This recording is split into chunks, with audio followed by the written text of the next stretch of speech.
Did you ever have an appointment with a customer and ask yourself, what am I going to say to this customer? Hi, this is Karr, and welcome to this week's Velocity Mindset. I'm standing here with Phil Jones, who's an expert on teaching audiences the right words to say at the right time. Why is it so important to, first of all, have the right words? And what would be an example of right words if you're trying to prospect or speak to a customer?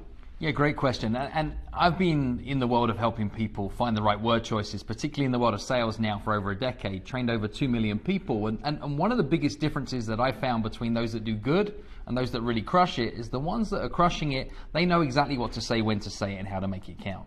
Yet still, time after time after time, I find salespeople sabotaging their own success just from reaching for the wrong words, or perhaps even finding themselves lost for words in some of the key moments. I love that pause there to demonstrate that. So give us an example of what the right words would be. Well, there's no such thing as kind of right words, but there's better words. Okay. So why don't we just look at a couple of simple mistakes that people make regularly. One is when we are talking about the price of our service or the price of our product. And people use that awful 4-letter C word, cost.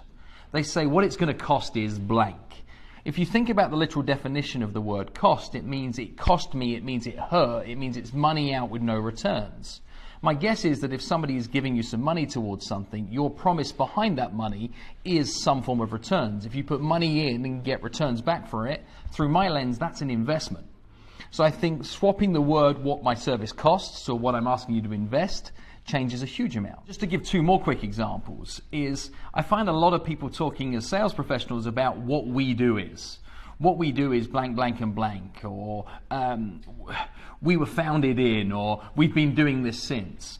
And the overuse of the word we means you quite literally we all over your customers. Right. They don't like it. And what you're better to do is to move everything from what we give to what you receive. Okay. So instead of saying we were founded in 1986, you could say since 1986, people of the Chicago region have been benefiting from blank, blank, and blank. So you pivot the way in which you're positioning your advice. And you're making the customers the heroes. Yeah, you're putting it into their lens. Perfect. And then perhaps the third and the easiest to implement example is something many salespeople do at the end of their presentation, is they ask the question, do you have any questions? Swap the question, do you have any questions, to what questions do you have for me? And now what happens is they say, got no questions, which means they've made their mind up, which means you've earned the right to be able to ask for the decision.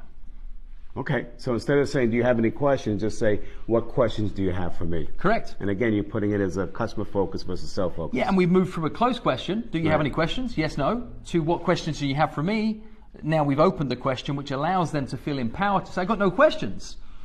So the whole concept of this thing is that the words that you use will dictate the impact that you have on a customer and how they're going to respond for you. And all we're asking you to do is think about the words you're using, how you're saying them, and practice what Phil said. It's not cost, it's investment. It's not, do you have any questions? It's what questions do you have of me? What can you do in what you're saying to your customer on a daily basis that you can just rephrase it to make it more customer friendly? That's this week's message. Have a great day and have a great week.